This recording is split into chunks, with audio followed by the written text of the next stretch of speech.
വിവിധ ആവശ്യങ്ങൾ ഉന്നയിച്ച് പെരിന്തൽമണ്ണ നഗരസഭ കാര്യാലയത്തിലേക്ക് മുസ്ലിം ലീഗ് മാർച്ച് നടത്തി.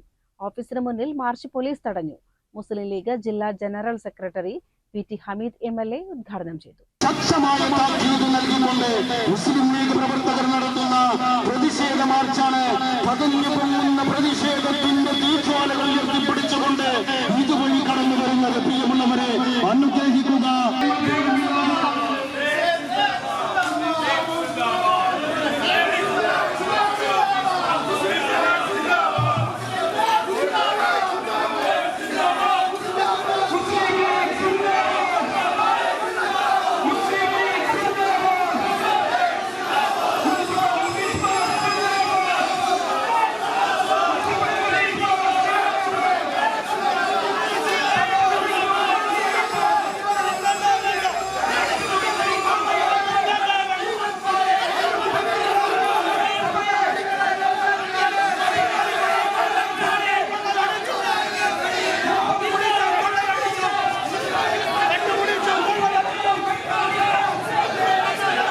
പെരിന്തൽമണ്ണയിലെ തകർന്ന റോഡുകൾ ഗതാഗത യോഗ്യമാക്കുക, ഫ്ളാറ്റ് സമുച്ചയത്തിലെ താമസക്കാർക്ക് അടിസ്ഥാന സൗകര്യങ്ങൾ ഒരുക്കുക, ജീവനം പദ്ധതിയിലെ അഴിമതികൾ അന്വേഷിക്കുക, കത്താത്ത തെരുവിളക്കുകൾ ഉടൻ റിപ്പയർ ചെയ്യുക, ഇൻഡോർ മാർക്കറ്റിന്റെ പണി ഉടൻ പൂർത്തീകരിക്കുക, സർക്കാർ ആയുർവേദ ആശുപത്രിയുടെ കെട്ടിടം പണി ഉടൻ പൂർത്തീകരിക്കുക തുടങ്ങിയ ആവശ്യങ്ങൾ ഉന്നയിച്ചാണ് മുസ്ലിം ലീഗ് മുനിസിപ്പൽ കമ്മിറ്റിയുടെ നേതൃത്വത്തിൽ മാർച്ച് നടത്തിയത്.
ജില്ലാ Muslim League general secretary Hameed MLA.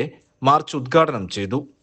ഞങ്ങളുടെ പ്രാദേശിക വികസന ഫണ്ട്, ഞങ്ങൾക്ക് അനുവദിക്കുന്ന മറ്റ് ഫണ്ടുകൾ വെച്ചിട്ടാണ് ഈ മായാജാലങ്ങളൊക്കെ ഞങ്ങൾ നടത്തുന്നത്. നിങ്ങളൊന്ന് ആലോചിച്ച് നോക്കി. ഇനി പെരിന്തൽമണ്ണ റോഡുമായി ബന്ധപ്പെട്ട് സമരം ചെയ്യാൻ ആരാ ബാക്കി? എത്ര പ്രാവശ്യം ഈ എം.എൽ.എ. എത്ര പ്രാവശ്യം നിരന്തരമായിട്ട് ഞങ്ങൾ നിയമസഭക്കകത്ത് കാണണല്ലേ, എത്ര സബ്മിഷൻ ഈ റോഡുമായി ബന്ധപ്പെട്ട് കൊടുത്തു? ഈ മർച്ചന്റ് അസോസിയേഷൻ ഇവർ എത്ര പ്രാവശ്യം എം.എൽ.എ. കൊടുത്ത് സമരം ചെയ്തു? നാട്ടുകാർ മുഴുവൻ സമരം ചെയ്തു. എത്ര കൊല്ലമായി സമരം തുടങ്ങിയിട്ട്? എന്താണ് ആ റോഡിന്റെ ശോച്യാവസ്ഥ? ഒരു ചലിക്കുന്ന ഒരു ഭരണകൂടം ഉണ്ടായിരുന്നുണ്ടെങ്കിൽ മിനിറ്റ് വെച്ച് നിർത്തി കളിച്ചതാണ്, മിനിറ്റ് വെച്ച് കളിച്ചാൽ. പക്ഷെ ചെയ്യൂല. പ്രതിപക്ഷ വാർഡുകളുടെ സമീപനം, പ്രതിപക്ഷ എം.എൽ.എമാരുടെ സമീപനം ഗവൺമെന്റിന് അങ്ങനെയാണ്. ഇത് UDF അല്ല, LDF ആണ്. Area committee, local committee, DC committee അവരെന്താ പറയുന്നത് അതാ പോയി ഭരണകൂടം നടപ്പിലാക്കുന്നത്. നജീബ് കാന്തപുരം എം.എൽ.എ. മുഖ്യപ്രഭാഷണം നടത്തി. ഇത്രയേറെ വരുമാനമുള്ള ഒരു മുനിസിപ്പാലിറ്റി, ഇത്രയേറെ ബിൽഡിങ്ങുകൾ പൊങ്ങിക്കൊണ്ടിരിക്കുന്ന ഒരു മുനിസിപ്പാലിറ്റി, ഇത്രയേറെ ടാക്സ് റെമിറ്റൻസ് ഉള്ള ഒരു മുനിസിപ്പാലിറ്റി, എന്നാൽ ആ മുനിസിപ്പാലിറ്റി ഒരുക്കിയ ഒരു ഫ്ളാറ്റിനകത്ത് നിന്ന് ഒഴുകി വരുന്ന കക്കൂസ് മാലിന്യം പോലും കുഴിച്ചുമൂടാൻ കഴിയുന്നില്ല എന്ന് പറയുമ്പോൾ ഈ മുനിസിപ്പാലിറ്റിയെ അല്ലേ കുഴിച്ചുമൂടേണ്ടത്? ഇതെന്തൊരു മുനിസിപ്പാലിറ്റിയാണ്? ഇവർക്ക് എന്താണ് ഇവർ മുന്നോട്ട് വെക്കുന്ന കാര്യം? ജനങ്ങൾ അനുഭവിക്കുന്ന ബുദ്ധിമുട്ടിന് എന്തെങ്കിലും ഒരു പരിഹാരം ഉണ്ടാകുന്നുണ്ട്? ജൂബിലി റോഡ് നമുക്ക് എല്ലാവർക്കും അറിയാം. ആ ജൂബിലി റോഡിന്റെ പിറകിലെ അഴിമതി കഥകളെ കുറിച്ച് ഞാൻ ഇവിടെ പറയുന്നില്ല. Municipal Muslim League general secretary Nalakath Basheer സ്വാഗതവും പ്രസിഡന്റ് പച്ചേരി നാസർ അധ്യക്ഷനുമായി. ജില്ലാ സെക്രട്ടറി താമരത്ത് ഉസ്മാൻ, മണ്ഡലം പ്രസിഡന്റ് AK നാസർ, പ്രതിപക്ഷ നേതാവ് പച്ചേരി ഫാറൂഖ്, കിഷേരി ബാപ്പു എന്നിവർ സംസാരിച്ചു. CCN പെരിന്തൽമണ്ണ.